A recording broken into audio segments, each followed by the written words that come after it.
আর দ্বিতীয় নাম্বার হলো বিদআত। আর এই বিদআত যদি কেউ করে তাহলে বিদআতি আমল করলে এই আমল কবুল হয় না। এই আমলটা বিদআতি আমল ঠেকিয়ে দেয় সামনের আমলকে, এই বিদআতি আমল কবুল হয় না। সুতরাং আমল করলে হবে না, আমলটা হতে হবে আমলে সালেহ, নেক আমল হতে হবে। যা বলছিলাম নবী করিম সাল্লাল্লাহু আলাইহি সাল্লাম বলেন, মান তুকুবিলাত লাহু হাসানাত, কোন মানুষের যদি একটা মাত্র নেকি কবুল হয়, ফাদাখালাল জান্নাহ, ওই ব্যক্তি আল্লাহর জান্নাতে প্রবেশ করবে। বলুন সুবহানাল্লাহ। দেখেন একটা নেকির পাওয়ার, একটা নেকির পাওয়ার কত। কোন মানুষের যদি আমলে সালেহ করতে গিয়ে একটা মাত্র নেকি কবুল হয়, তাহলে ওই ব্যক্তি নিশ্চিত জান্নাতে যাবে, ওকে জাহান্নামে যাওয়ার মতো কেউ থাকবে না। বলুন সুবহানাল্লাহ। এরপরে আসেন 7 নাম্বার, আয়েশা রাদিয়াল্লাহু তাআলা আনহা তিনি বলছেন, কোন মানুষ যদি জিকিরের মাজলিসে বসে এবং বৈঠক, এই জিকিরের মাজলিস, এই কোরআন সুন্নাহর আলোচনা শেষ হওয়ার পরে বৈঠক ভঙ্গের দোয়া পড়ে যদি কোনো মুসল্লি চলে যায়, তাহলে তার কি ফজিলত রয়েছে? সেই দোয়াটা হলো এই যে মাজলিস যখন ভঙ্গ হবে তখন একজনের নেতৃত্বে মাজলিস ভঙ্গের দোয়া, সেটা বক্তাও পড়ে দিতে পারেন, প্রধান অতিথিও বলতে পারেন, সভাপতি সাহেবও বলতে পারেন, যিনি মঞ্চ পরিচালনা করেন। তো এই দোয়া যদি ভঙ্গের, মসজিদ ভঙ্গের, এই যে আপনার জিকিরের মাজলিস, এই ভঙ্গের দোয়া পড়ে যদি আপনারা উঠে যেতে পারেন, তাহলে তার কি ফজিলত রয়েছে? দোয়াটা হলো এরকম, সুবহানাকা আল্লাহুম্মা বিহামদিকা আশহাদু আল্লা ইলাহা ইল্লা আনতা আস্তাগফিরুকা ওয়া আতুবু ইলাইক। এই দোয়া পড়ে যদি কেউ চলে যায়, নবী করিম সাল্লাল্লাহু আলাইহি সাল্লাম বলেন যে এই দোয়ার পর্ব হলো দুইটা, ফজিলত হলো দুইটা।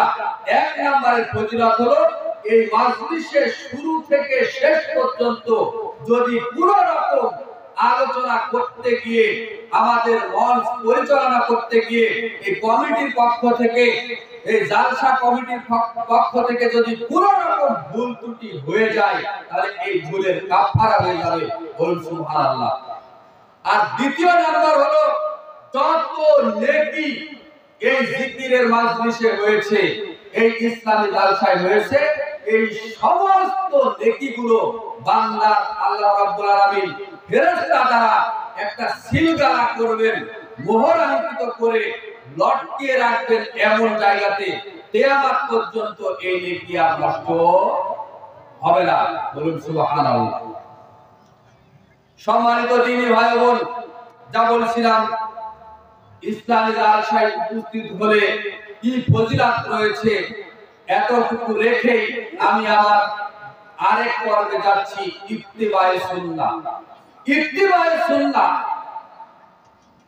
খুব ব্যাপক একটা আলোচনা, যেটা না করলে মানুষ মুমিন থাকে না, মুসলিম থাকে না, ঈমানদার থাকে না। ইত্তিবায়ে সুন্নাহ অনুসরণ করতে প্রতিটি মুসলিম নারী পুরুষ বাধ্য। কি কারণে? ইত্তিবা অর্থ হলো অনুসরণ করা। কিভাবে অনুসরণ করবেন? আপনি কার অনুসরণ করবেন, এটা আপনাকে কোরআন হাদিস থেকে দলিল গ্রহণ করতে হবে। যেমন আপনাদেরকে একটা উদাহরণ দিয়ে বুঝাই, যে আপনাদের এই ভারতবর্ষে দেখলাম রাস্তার চতুর্দিকে অনেক ধানের চাষ হয়। ধানের চাষ হয় না? ধানের চাষ হয়।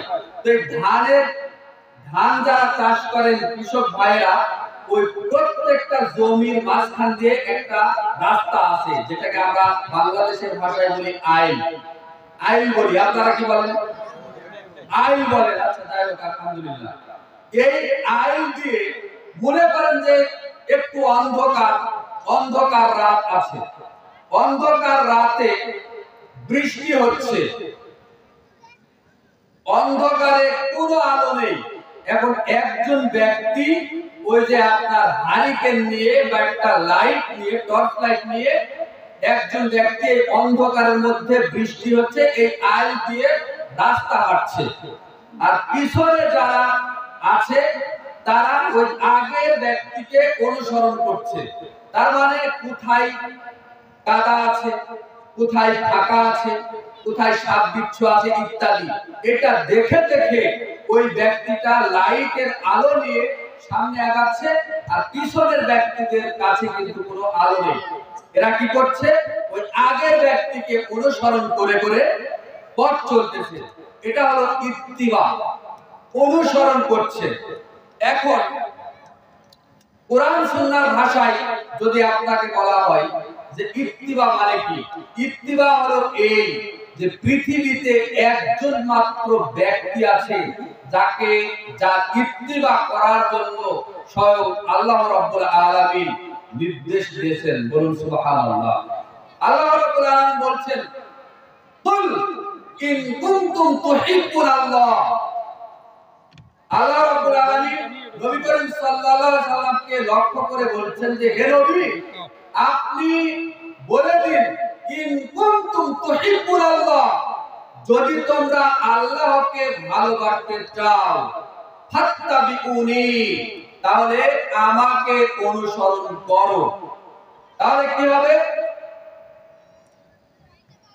কুল, আবার বাক্যটা বোঝার চেষ্টা করেন। আল্লাহ রাব্বুল আলামিন নবীকে নির্দেশ দিচ্ছেন, কুল, আপনি বলেন, আপনি বলে দিন ইন কুনতুম তুহিব্বুনাল্লাহ, যদি তোমরা আল্লাহকে ভালোবাসতে চাও তাহলে আমাকে অনুসরণ করো। ফাত্তাবিউনি, আমাকে অনুসরণ করো।